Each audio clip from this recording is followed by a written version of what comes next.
आने से अभी तक जब भी किसी नेता को हम ज्वाइन कराते हैं तो हम कहते हैं इनके आने से आम आदमी पार्टी मजबूत होगी। आज अवध ओझा जी के लिए मैं कहना चाहता हूं कि इनके आने से देश में शिक्षा मजबूत होगी, क्योंकि आम आदमी पार्टी शिक्षा के क्षेत्र में सबसे ज्यादा काम कर रही है और आम आदमी पार्टी के जरिए जब ये शिक्षा में काम करेंगे तो देश की शिक्षा मजबूत होगी। और राष्ट्र निर्माण में शिक्षा का सबसे बड़ा महत्व है, तो राष्ट्र निर्माण मजबूत होगा। एक तरह से हमारी कोशिश ये रहती है कि जिन क्षेत्रों में आम आदमी पार्टी, जो आइडियोलॉजी हमारी है, भ्रष्टाचार निरोधक, शिक्षा, स्वास्थ्य, इन क्षेत्रों में जो भी अच्छे लोग हैं जो काम कर रहे हैं उनको राजनीति में लाया जाए, ताकि राजनीति में आके वो अपना और ज्यादा योगदान दे सकें। राजनीति में आने से पहले हम लोग भी एनजीओ में काम करते थे, मैं, मनीष जी, और एनजीओ में रहते रहते हमें लगने लगा कि एनजीओ के जरिए राजनीति के बाहर एक लिमिटेड तरीके से काम कर सकते हैं, इतना ही काम कर सकते हैं। जैसे मैं सुंदर नगरी की झुग्गियों में काम करता था तो वहां पे 2 या 3 सरकारी स्कूल थे, उन सरकारी स्कूलों को ही ठीक कराने में पूरी जिंदगी बीत जाती है हमारी। लेकिन जब राजनीति में आए तो एक ब्रश से हमने दिल्ली के सारे सरकारी स्कूल ठीक कर दिए। तो अवध ओझा जी अब जब राजनीति में आए हैं तो वो शिक्षा के क्षेत्र में, रोजगार के क्षेत्र में खासकर एक बहुत अहम भूमिका निभाने वाले हैं, जिससे दिल्ली को और देश को बहुत फायदा होगा। तो मैं तहे दिल से अवध ओझा जी का पार्टी में स्वागत करता हूं।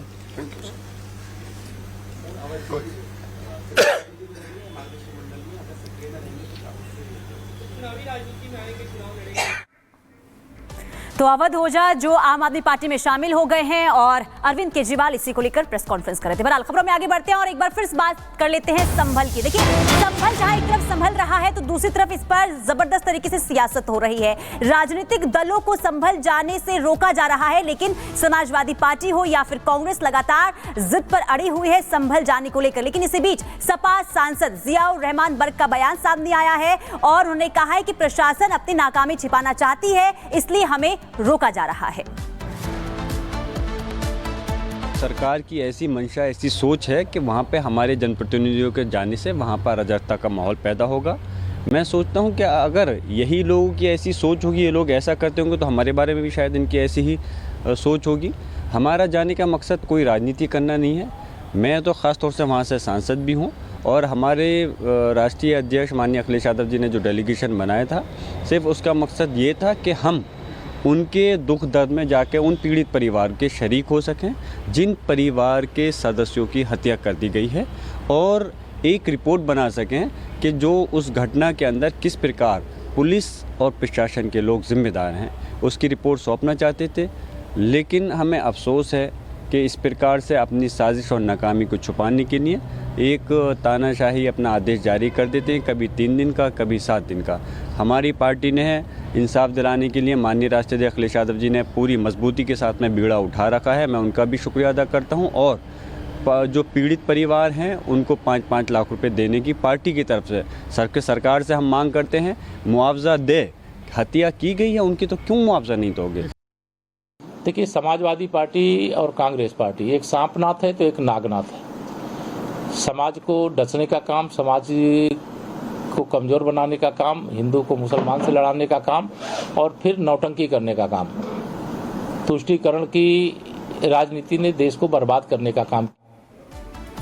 तो आपको बता दें, रोका जा रहा है नेताओं को, लेकिन फिर भी संभल जाने पर अड़े हुए हैं। सवाल ये है, क्यों इतनी हड़बड़ाहट है? क्या कुछ कहना है इमरान मसूद का इस पूरे मामले को लेकर के? तो कैसे पलटवार किया गया ब्रजेश पाठक की ओर से, वो सुनवाते हैं। जाएंगे, राहुल जी भी जाएंगे। हाँ, तो आज ही नहीं, आज तो हम लोग जाएंगे, हमें रोक लेंगे तो फिर वापस आएंगे, लेकिन जाएंगे वहाँ जरूर, राहुल जी भी जाएंगे। लगातार ये बात वहाँ पे बीजेपी कह रही है कि जो सपा कांग्रेस का अमली जामा है वहाँ पे माहौल खराब करने की कोशिश कर रही है। 6 लोगों को मार दिया, फिर भी कह रहे हो? आपने मार तो दिया 6 लोगों को, 6 लोगों को मारा है। चाहे समाजवादी पार्टी हो चाहे कांग्रेस पार्टी हो, विपक्षी दलों को लगता है कि संभल जाने से उनको वोटों की फसल काटने का अवसर मिलेगा। उत्तर प्रदेश की जनता ने समाजवादी पार्टी विपक्षी दलों को बुरी तरह से नकार दिया है। इनका कांग्रेस पार्टी कितना भी हाथ पैर मार ले, उनको उत्तर प्रदेश में दाल गलने वाली नहीं है। हर स्थिति में उत्तर प्रदेश में हम लाइन ऑर्डर को मेंटेन करेंगे। किसी को भी कानून तोड़ने की इजाज़त नहीं है। न्यायिक आयोग ने वहां दौरा कर लिया है, निष्पक्ष जांच चल रही है। जो भी निर्णय माननीय न्यायालय का होगा उसका हम अनुपालन करेंगे। किसी को भी कानून तोड़ने की इजाज़त नहीं है। तो यहाँ पे देखिए किस तरीके से संभल को लेकर बयानबाजी हो रही है, लेकिन अब बात करेंगे संभल हिंसा को लेकर ही। हमारे देश में संविधान और न्यायपालिका का जो आदेश होता है वो सुप्रीम माना जाता है और हम सबकी जिम्मेदारी भी यही है कि जो न्यायपालिका का आदेश आए उसका हम आज्ञा का पालन करें और जो कुछ भी फैसला उसे एक्सेप्ट करें। लेकिन इस बीच हमारे देश में कुछ नेता ऐसे भी हैं जो न्यायपालिका के फैसले पर सवाल खड़े कर रहे हैं। उसी में से एक नेता है ओवैसी, जो कि बार बार बड़े बयान दे रहे हैं। इस बार भी उनकी ओर से कुछ ऐसा ही बयान दिया गया है। ओवैसी ने साफ साफ कहा है कि अगर दरगाह मस्जिद का सर्वे करवाओगे तो बवाल तो होगा ही। ओवैसी के इस बयान के बाद सियासी घमासान मचा हुआ है। रिपोर्ट दिखाते हैं आपको।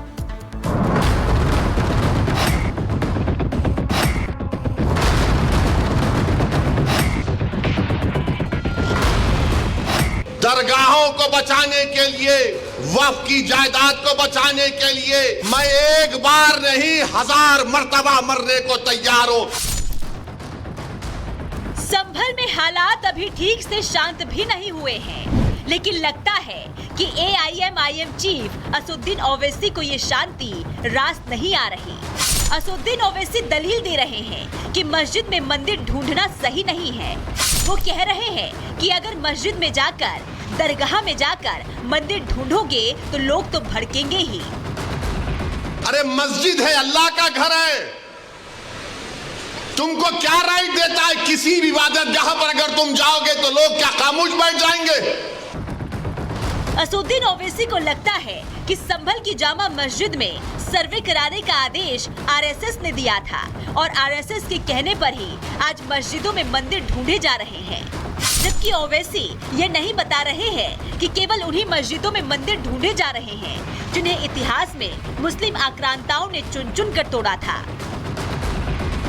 बीजेपी RSS क्या कर दिए, एक ही काम पे लगा दिए सबको। जाओ गड़े खोदो, देखो अंदर से क्या निकलता। यानी हर जगह पर जहां भी जाओ बस गड़ा खोदो, सर्वे सर्वे सर्वे। मस्जिदों के भीतर मंदिर ढूंढे जा रहे हैं या फिर भारत में मंदिरों को ढूंढ ढूंढ कर मस्जिद बनाया गया, ये तो देश की अदालतें तय करेंगी। लेकिन ओवैसी सर्वे से बुरी तरीके से भड़के हैं।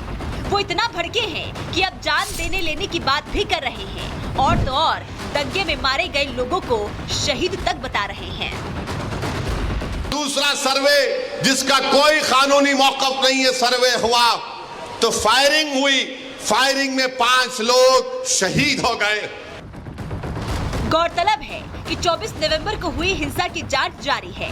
रविवार को न्यायिक आयोग की टीम ने भी संभल पहुंचकर मामले की जांच की है, तो वहीं पुलिस भी दंगाइयों की धरपकड़ में जुटी हुई है। Bureau report, Republic Bharat.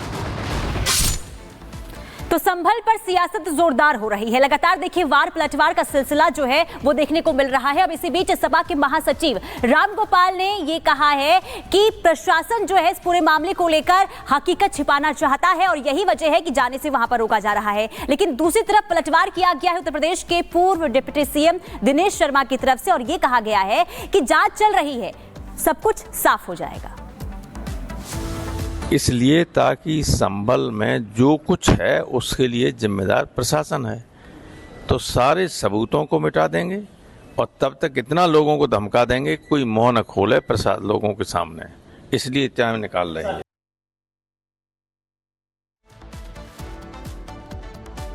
हर एक नागरिक का, हर एक राजनीतिक दल का ये अधिकार है कि वो माननीय न्यायालय में जाए। न्यायालय में जो पक्ष होगा, दोनों पक्षों को सुनकर न्यायालय उसका निर्णय देगा और जो निर्णय होगा सभी पक्ष उसको मानेंगे। यही परंपरा रही है भारतवर्ष की। अब उसमें हम जबरदस्ती जाएंगे और जबरदस्ती हम किसी प्रकार की अशांति फैलाने के पक्ष में अपना समर्थन देंगे वो प्रक्रिया सही नहीं है, क्योंकि जांच आयोग ने अपनी जांच रिपोर्ट तैयार करने के लिए विस्तृत वहां पर निरीक्षण किया है और उसकी रिपोर्ट आने दीजिए। और चलिए अब बात करते हैं किसानों के उस कूच का जो दिल्ली से नोएडा की तरफ शुरू हो चुका है। संयुक्त किसान मोर्चा ने कल ही ये बात कह दी थी कि प्रशासन के साथ जो बातचीत हुई थी उस पर सहमति नहीं बन पाई थी। दरअसल तीनों अथॉरिटीज को घेरने की इनकी प्लानिंग है। इनका ये कहना है कि जो वादे हमसे किए गए हैं वो पूरे नहीं किए गए। और ये तस्वीरें आप देख रहे हैं, ये आप देख रहे हैं नोएडा ग्रेटर नोएडा एक्सप्रेसवे की, जहां पर किसानों की मौजूदगी है और लंबा जाम इस वक्त देखने को मिल रहा है। कल चूंकि एक मीटिंग हुई थी, हाई लेवल मीटिंग हुई थी, जिसमें समाधान निकालने की कोशिश हुई थी, लेकिन समाधान नहीं निकला। और ये तस्वीरें इस वक्त हम आपको दिखा रहे हैं नोएडा एक्सप्रेसवे की। दिल्ली से जो किसान हैं उन्होंने अपना कूच शुरू कर दिया है। ये तस्वीरें सीधे चलते ग्राउंड जीरो पे हमारे साथ जुड़ रहे हमारे दो सहयोगी, महामाया से जुड़ रहे हैं लोमस, चिल्ला बॉर्डर से जुड़ रही हमारे साथ ऋतु। पहले